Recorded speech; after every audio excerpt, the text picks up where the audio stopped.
Bonjour et bienvenue sur ce premier épisode de la deuxième saison des podcasts de Rallye Info. Aujourd'hui, nous partons à la rencontre de Grégory Fontalba, le récent vainqueur du Trophée Alpine 2022 et qui sera au départ du prochain Rallye Monte-Carlo, toujours en Alpine. Vous êtes prêts ? C'est parti !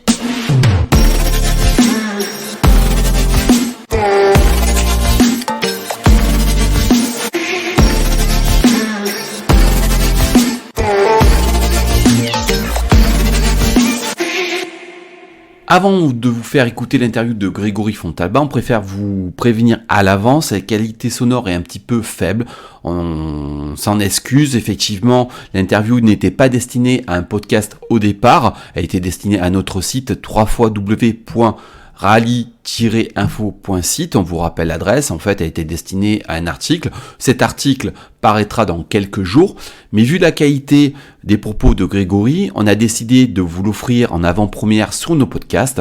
Voilà, alors excusez-nous pour la qualité sonore un petit peu faible, montez un petit peu le volume et comme on dirait, rendez-vous à la première spéciale avec Grégory Fontalba au Rallye Monte-Carlo 2023. On vous laisse avec l'interview. À la prochaine. Ciao, ciao.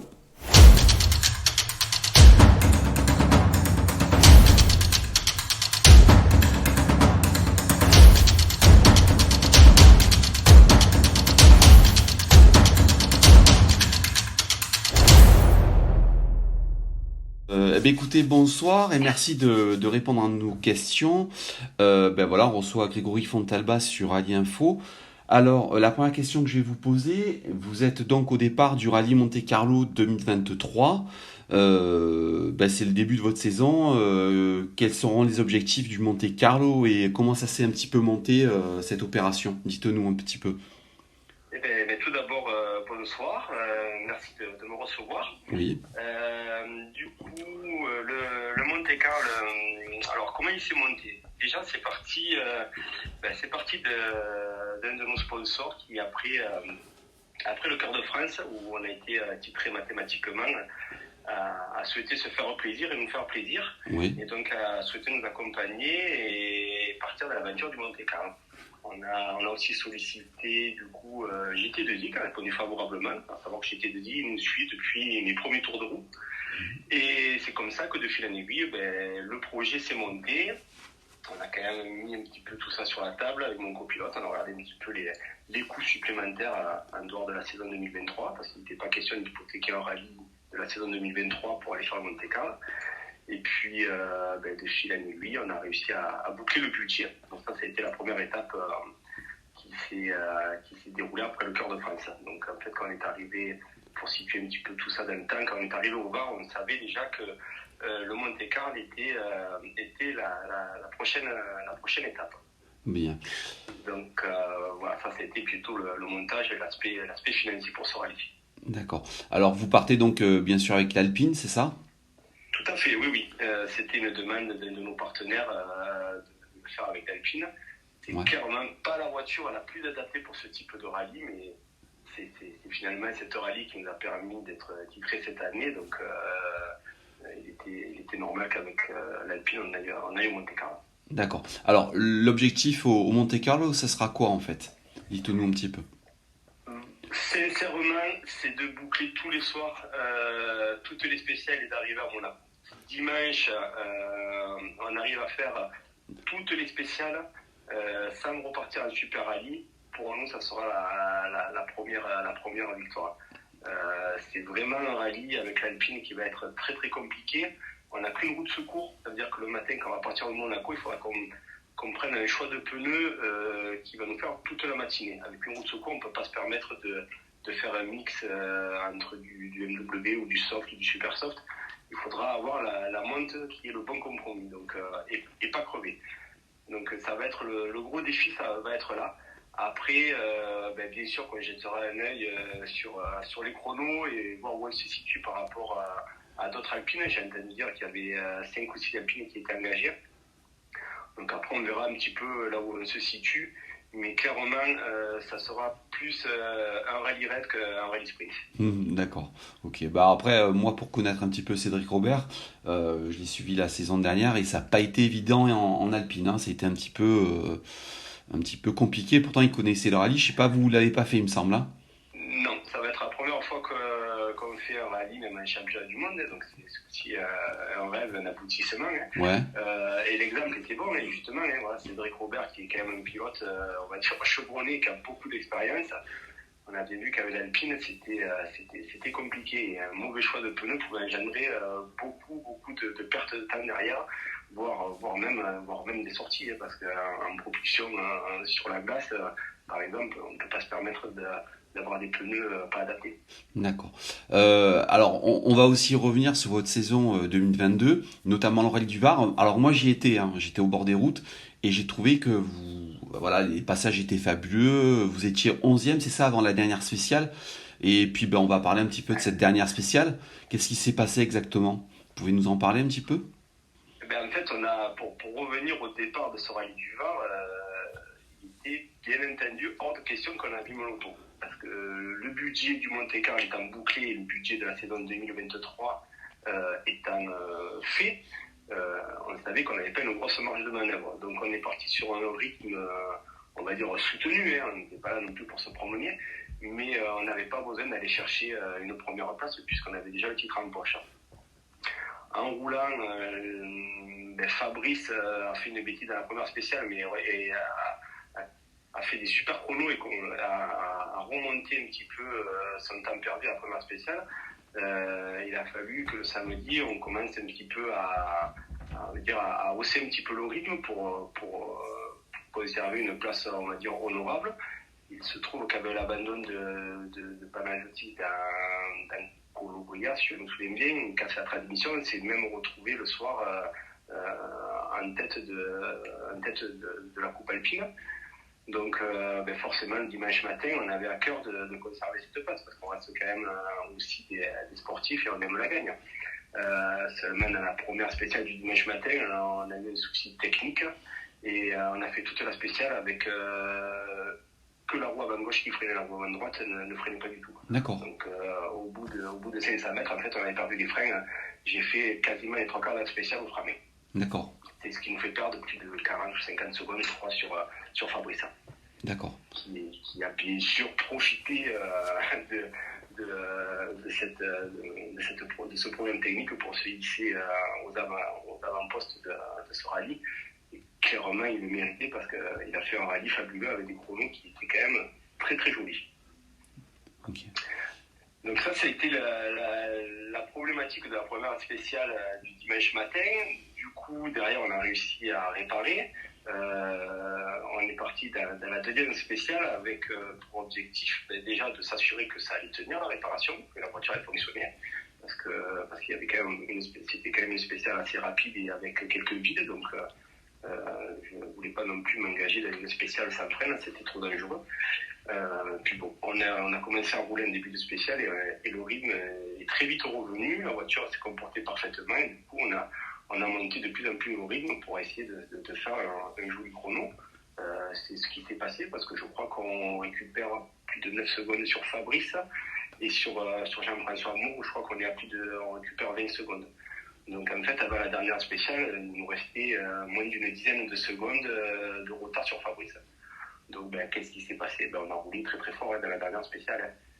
Jusqu'au moment où on s'est fait piéger sur une plaque humide et un défaut de note que j'ai pas vu sur les passages précédents où j'ai mis une distance, en fait c'était un faux. Et du coup on s'est fait piéger bêtement à 40 km/h et on n'a pas pu ressortir l'auto pour repartir. Bon, ouais, ça se termine un petit peu mal, mais c'est quand même un beau rallye. Enfin, moi une fois de plus, j'étais au bord des spéciales, hein. Je vous ai vu passer 3-4 fois ou même 5 fois, et c'est vrai que c'était assez impressionnant, et puis en plus il y avait une grosse progression. Donc quel bilan vous tirez-vous de votre saison 2022 après ce Rallye du Var, même si ça se termine mal au Var? Oui, alors effectivement ça se termine par une sortie de route, donc c'est sûr que ça laisse un petit coup amer. Après, le bilan quand même de la saison 2022 est plutôt très très positif, je dirais même il est épique pour nous.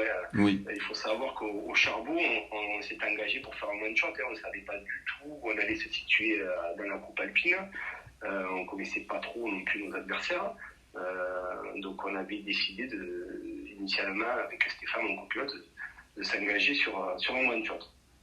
Bon, il se trouve qu'on a fait une seconde place au Charbot, assez loin de Cyril Raymond, qui a eu un gros rythme d'entrée. Ouais. Donc du coup, derrière ce premier rallye, la question s'est posée. Est-ce qu'on basculait au trophée Michelin et tour motrice, ou est-ce qu'on restait à la coupe? Et dans ce cas, il fallait trouver un petit peu des solutions pour revenir dans le rythme de Cyril. Après concertation avec toute l'équipe, on a décidé de partir à la coupe alpine et de travailler un petit peu plus sur l'auto, de comprendre un petit peu mieux le fonctionnement. On a été aidé assez régulièrement d'un ingénieur au niveau des suspensions. Ça nous a permis d'avoir les bons setups et les bons réglages dès le début du rallye. Quelques conseils de Johan Rossel sur des prises de notes ou sur des trajectoires avec l'Alpine où on pouvait se permettre d'être un peu plus tendu. En fait, voilà, une petite remise en question un petit peu de tout, y compris même des notes. On a changé quelques notes aussi. Et ça nous a permis finalement à l'Antibes d'être de suite dans le match avec Cyril. Donc on est l'issue du rallye d'Antibes. On a fait une sortie de route. Cyril aussi, donc ça fait 0 points pour nous deux. Donc on s'est retrouvés, je dirais, au rallye du Rouergue avec à nouveau cette même envie de bagarre. Et c'est ce qui s'est passé. Et du coup, voilà, je dirais donc sur la saison 2022, on a fait une belle progression grâce à la conférence finalement, qui nous a obligés de sortir un peu de notre zone de confort et du coup de progresser. D'accord. Ça, c'était un petit peu pour 2022 et le retour sur votre très très belle saison. 2023, donc le Monte Carlo, et vous pouvez nous parler de la suite de votre saison? Qu'est-ce que ça sera en fait? Oui, donc le Monte Carlo, ça reste pour l'instant notre priorité au vu de la taille de ce rallye. Et puis derrière, après, c'est s'engager à nouveau dans la Coupe Alpine. Puisque le planning de la Coupe Alpine nous a été dévoilé au Rallye du Var et coïncide avec nos disponibilités avec mon copilote. Donc du coup, on a décidé de repartir dans la Coupe. D'accord. Alors moi j'ai deux petites questions derrière, hein. La première, c'est, alors vous me dites si je me trompe, vous passez en fait de la Clio R3 à l'Alpine, c'est ça? C'est ça, tout à fait. C'est ça. Ça vous titille pas de passer sur, par exemple, une 4 roues motrices, une Rallye 2 ou sur quelque chose comme ça? Parce qu'en fait, la progression, c'est R3 Alpine, qui est une voiture quand même pas facile, avec beaucoup plus de chevaux que la Clio, une propulsion. Ça vous intéresserait pas de passer là-dessus? Et pourquoi l'Alpine aussi? Pourquoi l'Alpine en fait? Alors, bien entendu que ça nous intéresserait de passer sur des véhicules 4 roues ou type RC2, bien sûr. Après, il faut rester, il faut qu'on ait un petit peu aussi les pieds sur terre et mettre le budget en face l'exploitation de la voiture. Oui. Et une RC2 en exploitation, en fait, si on veut vraiment avoir une voiture bien entretenue, fiable, et avoir la quantité de pneus par rallye nécessaire pour aller jouer la gagne, on n'est plus du tout dans le même budget que l'Alpine et encore bien loin du budget de la Clio. Donc après c'est des choix. C'est vrai qu'avec Stéphane, on a toujours priorisé de faire beaucoup de rallyes plutôt que de ne pas faire certains rallyes pour pouvoir rouler dans une voiture un peu plus grosse. D'accord. C'est un choix qui se partage. J'ai déjà échangé avec d'autres pilotes qui préfèrent l'inverse. Pourquoi pas? Donc voilà. Nous on est parti sur cette option de pouvoir se faire plaisir sur pas mal de manches en championnat de France avec une voiture qui a un coût d'exploitation moins onéreuse. Alors ouais, vous faites la transition qui te trouvait. Donc championnat de France, Monte Carlo, mais ça vous titille pas non plus d'aller voir d'autres univers, de faire par exemple un rallye en championnat d'Europe ou avec l'Alpine, hein, ou un autre rallye en mondial, ça vous titille pas? Alors bien sûr qu'il y a d'autres rallyes qui nous titillent en Espagne. Pour maintenant il n'y est plus, mais il y avait le Tour de Corse il y a encore quelques années. Ouais. La problématique dans tout ça, c'est la disponibilité. il faut savoir que, hors Monte-Carlo, parce que ce n'est pas possible, mais tous les rallyes du championnat de France, de par nos disponibilités, en fait, on reconnaît le week-end d'avant systématiquement. On ne reconnaît jamais en semaine, tout simplement parce que notre activité professionnelle ne nous permet pas de nous libérer toute une semaine complète. Donc ça fait beaucoup de va-et-vient, beaucoup d'allers-retours. C'est pour ça qu'on nous a, d'ailleurs, on n'est jamais allé faire le Touquet ou des rallyes qui sont dans le Nord. C'est pour ces raisons-là. Donc forcément, avec cette contrainte, ça limite du coup des rallyes qui s'offrent à nous, sur lesquels on pourrait aller déposer nos roues et se faire plaisir. D'accord. Alors je vais rentrer un petit peu plus parce que on a parlé un petit peu des saisons 2022, 2023, de l'Alpine, un peu plus sur du perso. En fait, Grégory Fontalba, c'est qui en fait? Comment c'est venu la passion du rallye? Pourquoi vous avez commencé? Vous êtes un petit peu d'où? De quelle région? Parce que c'est vrai que les gens vous voient passer au bord de la route, notamment moi, je vous connaissais pas du tout, hein, je suis honnête avec vous.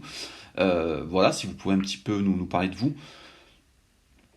Alors oui, bien sûr. Alors c'est une passion qui est très très très vieille, qui s'est révélée sur le tard du coup.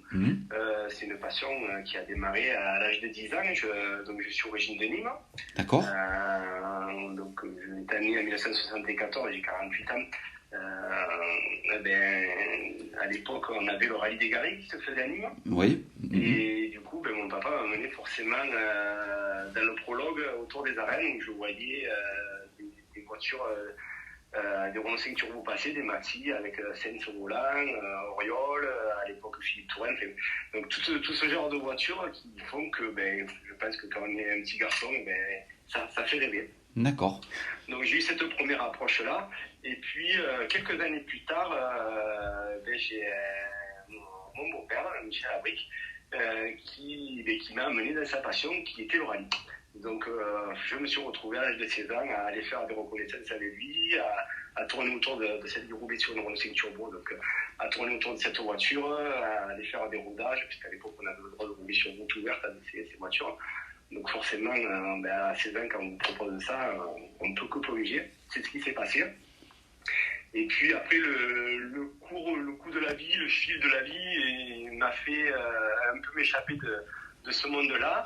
Et il y a une dizaine d'années, encore une fois, Michel Abric s'est fait construire une Clio R3. D'accord. Et au bout d'un an, à force de tourner autour, j'ai décidé aussi de franchir le cap et d'acheter une Clio Ranoti. Et puis un an après, j'ai acheté cette fameuse Clio R3 qui était construite et qui était restée dans la famille. D'accord. Voilà pourquoi je suis arrivé sur le tard dans le rallye. Dans le rallye asphalte. Vous me faites toutes les transitions en fait, hein. C'est magnifique ce soir parce qu'en fait, pas très loin de Nîmes, il y a un très très beau rallye, le Terre de Vaucluse. Par exemple, moi que j'ai encore fait, que je fais chaque année, moi je trouve que la Terre c'est assez magnifique. Ça vous tente pas vous la Terre? Si. Ah. La Terre me tente beaucoup. Attention, parce que quand on y goûte, après on fait plus que ça, il paraît. Hein. Il paraît, oui. J'ai quelques collègues pilotes ou des copilotes qui à chaque fois maintenant me parlaient en bien. Si la Terre nous plaît. À l'époque quand j'avais la Clio, on a regardé un petit peu si ça valait pas le coup d'aller sur Terre. Mais après, on s'est aperçu avec Stéphane, c'est qu'on a un petit souci de maniaquerie. Mettre la voiture personnelle sur Terre me semblait pas possible. Donc, on s'est dit qu'on attendrait d'avoir autre chose ou peut-être passer sur la Terre avec une voiture de location. Mais je pense qu'après le Monte-Carlo, le prochain projet sera effectivement de se faire plaisir et d'aller au moins une fois dans notre vie mettre nos baskets sur la terre. D'accord. Alors j'ai deux dernières questions parce que je vais pas trop vous solliciter. Vous êtes un petit peu malade apparemment. Votre meilleur souvenir en rallye jusqu'au jour d'aujourd'hui, c'est quoi en fait? Alors il y a une multitude, je dirais, une multitude de souvenirs. Le meilleur, je sais pas quel est le meilleur, mais il y a plein de beaux souvenirs. Le tout premier, c'est ma première spéciale, le premier départ d'une ES où là, je dirais que on n'est plus sur le bord de la route, on ne regarde pas les gens passer, on devient acteur. Donc ça reste un souvenir qui est quand même, je pense, gravé à vie. Premier départ d'une spéciale. Ça, c'est très joli. Après, au fil du temps, il y a eu quelques belles victoires. La première année, avec la Clio Ralenti, j'ai fini deuxième du groupe N au rallye des Cévennes. Ça fait partie, pareil, d'un rallye que je voyais depuis tout petit passer sur le bord des routes et de se retrouver sur un podium après un an de course. C'est sûr que c'est des choses qui marquent. Et puis après est venu le premier podium de Trophée Michelin à la Clio R3. Ça reste encore pareil des faits importants. Et beaucoup de souvenirs vont nous rester sur l'année 2022 avec notre premier podium à la Coupe Alpine. Ça, c'est quelque chose qui va rester gravé aussi pas mal de temps dans notre tête. D'accord. Et la toute dernière question, s'il fallait garder un rallye, votre rallye préféré, attention, il faut dire le Var, sinon je vais me fâcher. Alors malheureusement, non, ça ne sera pas le Var. Il faut savoir que chaque rallye a ses spécificités. Chaque rallye a ses avantages et les inconvénients qui vont derrière. Si on fait un mix de tout, souvent je dis, pourtant je suis pas loin des Cévennes, donc je pourrais avoir tendance à dire le rallye des Cévennes, mais pour moi j'ai deux rallyes qui sont sur la première place. Je nommerai l'Antibes et le Mont Blanc. D'accord. C'est un mélange de pas spécialement que des spéciales. Le Mont Blanc est fabuleux dans le sens où on a un parc d'assistance et un parc de regroupement qui sont collés les uns aux autres. On a très peu de liaison entre chaque spéciale.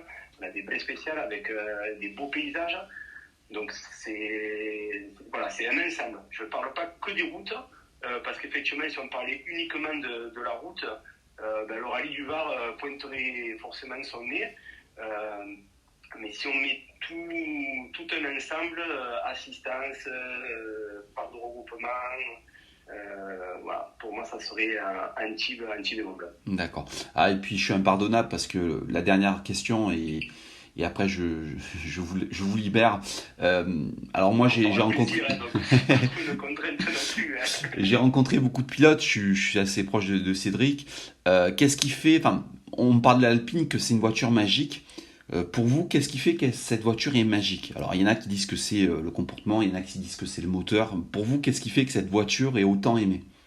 Qu'est-ce qui fait que vous l'aimez? Alors, la question est intéressante. Qu'est-ce qui fait qu'elle est autant aimée? Parce qu'effectivement, c'est une voiture qui plaît. On le voit sur les liaisons. Les gens de toutes générations se retournent sur cette voiture. Ça va du plus jeune je dirais au sexagénaire, ou voire plus. Parce que cette voiture a un passé historique. Il y a la vraie, comme je dis toujours, la première, oui. Celle qui a été championne du monde dans les années 70, 73 même, je crois. Pour moi, je dis toujours c'est la vraie. Et puis après, il y a l'actuelle, la version 2.0. Et cette version 2.0 a été très très bien pensée, du début jusqu'à la fin. Je pense pas que à Dieppe, quand ils l'ont développé, il est imaginé pour faire du rallye, mais finalement tout ce qui a été mis dedans a été ajusté pour que ce soit une voiture efficace sur n'importe quel type de route. D'accord. C'est une voiture qui est légère, c'est une voiture qui est très bien équilibrée. Il n'y a pas beaucoup de différence de poids entre les roues arrière et les roues avant. Donc ça, pour l'équilibre de l'auto, c'est parfait. C'est une voiture qui reste assez agile. Je dirais son petit point faible, c'est un petit peu le débattement des suspensions par rapport à une R5. Là, on est vraiment limité, donc on a des routes un petit peu sales ou des cordes où il faut rentrer un peu dans des cordes profondes. Là, on est pénalisé. Sinon, après, derrière, de par son faible poids, on a quasiment 150 kg de moins qu'une R5. On a des moteurs qui sont un peu plus coupleux, puisque c'est des 1800. Donc on a beaucoup plus de couple, un peu plus de puissance. C'est une voiture avec un compromis où à chaque fois on est sur le plus du compromis. C'est pas du plus et du moins. On a beaucoup de plus. Le point faible, j'en ai parlé tout à l'heure, pour le Ouais. Monte-Carlo, c'est une roue de secours. Il faut savoir qu'en rallye championnat de France, encore cette année, Quart de France ou Mont-Blanc, on est parti des fois avec des softs et il pleuvait, ou des pluies, il faisait sec, parce qu'après, il faut penser sur l'ensemble d'une boucle et trouver le bon compromis. Ah Donc oui. on aurait deux roues de secours, ça changerait des fois un petit peu la donne. Ouais, et le gros point faible, hein, pour nous les spectateurs, c'est vrai que c'est les bruits. C'est un petit peu dommage. Le bruit de cette Alpine n'est pas à la hauteur de l'auto, hein. Je vous l'accorde à 100%, en ayant roulé Dans la Clio. presque 10 ans avec la Clio, Ah ouais. avec un moteur qui prend 8500 tours, effectivement, c'est un peu frustrant. Même dans la voiture, la sensation n'est pas tout à fait pareille. Et heureusement qu'on a beaucoup d'efficacité et pour un moteur turbo qui reste assez démonstratif. Donc heureusement qu'il y a ça, mais effectivement pour les spectateurs, là je vous l'accorde, c'est pas de ce côté-là qu'on se fait remarquer. Bah, écoutez, je vous remercie, un grand merci pour votre temps, merci d'avoir répondu à nos questions. Écoutez, on vous suivra au Monte-Carlo avec attention, on fera un peu le parcours de votre course. Merci à vous. Eh bien, merci beaucoup, merci de m'avoir reçu, et puis j'espère qu'on se retrouvera après Monte-Carlo pour le débrief. Pour avoir une belle histoire à raconter. Eh oui, merci à vous, merci beaucoup. 1